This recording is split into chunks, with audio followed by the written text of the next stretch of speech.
Hey everybody, and welcome to another segment of AstrologyAnswers.com's weekly forecast. My name is Terence. The week begins on Monday, February the 3rd, 2025. I always start with where is the moon? The moon goes through all the signs about every 28 days. The moon represents the overall general public tone and reaction. So on Monday the 3rd, the moon is in fiery, impatient Aries. That moon in Aries often motivates us to initiate new projects, to be very much more assertive. But the moon will go void of course from 2:20 a.m. Pacific time until all day long, until 7:34 p.m. Pacific time, at which point the moon leaves Aries, leaves the void of course period, and goes into Taurus. Taurus is very steady, very grounding, can be more persevering. I discuss this every week, but if you're new to my channel, when the moon's void of course, it means it's no longer making aspects to other planets. It's about ready to change signs, but there's no other planets for the rest of that day, those hours. It's no longer making any aspects to other planets until it moves into the next sign. So that's the void of course period. It's advised not to initiate any important new project. It's good to stick to the routine, stick to the course. Good for resting and reflecting, but you want to avoid initiating important new projects. Now, Mercury, decision-making Mercury, will be trining or in harmony with Jupiter, and Jupiter is going to be particularly strong and favorable because it's going direct the next day. So Mercury to Jupiter, at least mentally, your mind, Mercury, you're feeling really optimistic, very hopeful. You're really looking at the future, but you don't want to make any plans, commit to any plans during the void of course on Monday, which is practically the entire day. So on Tuesday, the 4th, moon in steady, calming Taurus is going to be in a hard angle to Mercury around 7 p.m. Pacific time. The moon can be emotional, but its intention with Mercury is rational. So 7 p.m. Pacific time, not a good time for any kinds of negotiations, discussions, certainly with business, or having a personal conversation, because you're more influenced by your rationale is much more influenced by your emotion, by your feelings and emotions. But here's Jupiter going direct. It will stay direct. It goes direct every year. It will go direct on the 4th until November 2025.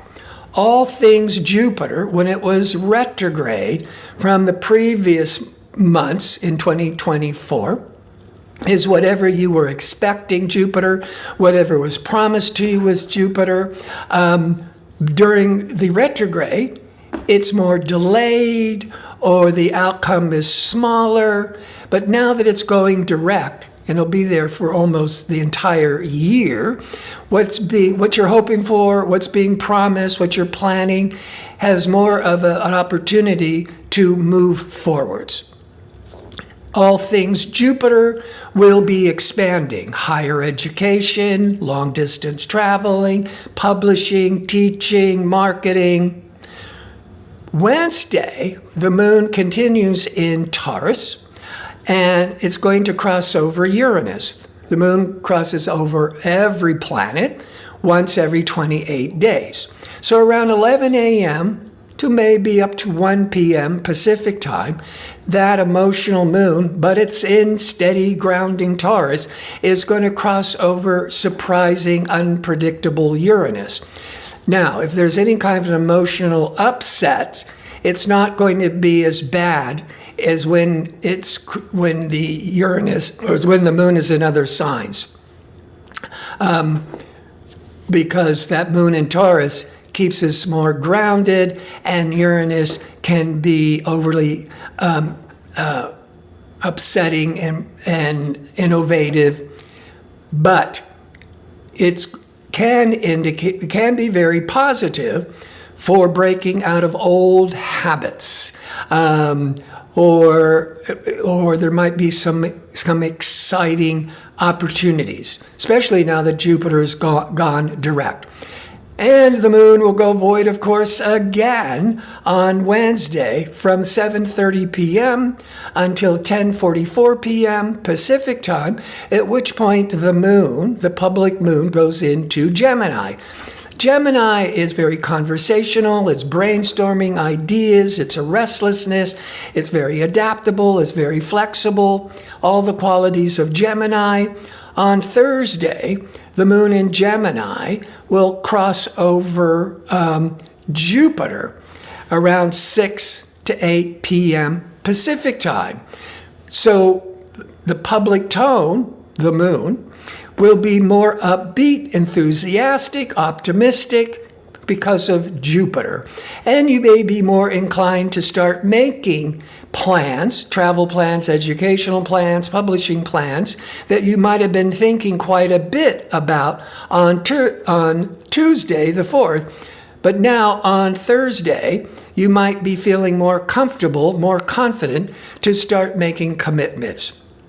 On Friday, the moon continues in Gemini, but now it's going to be in harmony with the sun in Aquarius because they're both air signs. When the moon's in harmony with the sun, it seems life is more effortless, things flow more easily, socially, there's more comfortableness and compatibility, and Venus, the planet of socializing and friendships, will be in harmony, called a sextile, to Pluto. Venus in harmony with Pluto all day Thursday, Friday, all day Friday the 7th, can really awaken a lot of Venus romantic passion, but Venus can mean creative passion. But there's a stronger desire with friendships, especially with romantic relationships, to seek more intimacy, to go deeper. And on Sunday, as now the moon is in emotional nurturing Cancer, when the moon's in Cancer for the weekend, you may be in a more reflective mood. You may be more focused on home and family or domestic matters. But come around 8 a.m. to 10 a.m. Pacific time, the moon will be in a square or tension with Venus, pleasure-seeking, relational Venus. So the moon, your feelings and emotions in tension with Venus, early Saturday, you may be having your expectations, your needs for compatibility, for intimacy, for enjoying life with others. It may seem out of sync. It may seem a little out of whack, on both not on the same page, but it only lasts an hour or two, and it's earlier on the day, on Saturday. On Sunday, as the moon continues in emotional Cancer, it's going to be around noon to 2 p.m. Pacific time. It's going to cross over impatient, assertive Mars in harmony with grounding Saturn. Good period, around noon to 2 p.m. Pacific time, to be initiating new projects. As we go into, and then for all of Sunday, as the moon is crossing Mars, Mars itself will be trining or in harmony with Saturn. The Mars is also still retrograde, so it's still a bit of this push-pull, wanting to take action, but it's still delayed, a little flustered, but it's in harmony with Saturn. So the Saturn is helping to focus and ground and discipline all that assertive, goal-oriented energies of the Mars. And it's going to help the Mars that's retrograde to be more stabilized. And decision-making Mercury, all day Sunday, will be aligning with the Sun. So it's a really good day for making a lot of plans,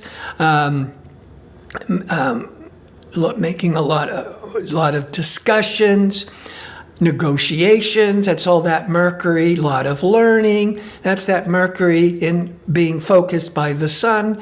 As goal-oriented Mars, still a little frustrated, but in harmony with discipline-focused Saturn. So overall, this is a pretty good week, especially with that Jupiter finally going direct. So I want to thank you for tuning in, and I hope to see you next week with my next segment. Until then, be safe and well.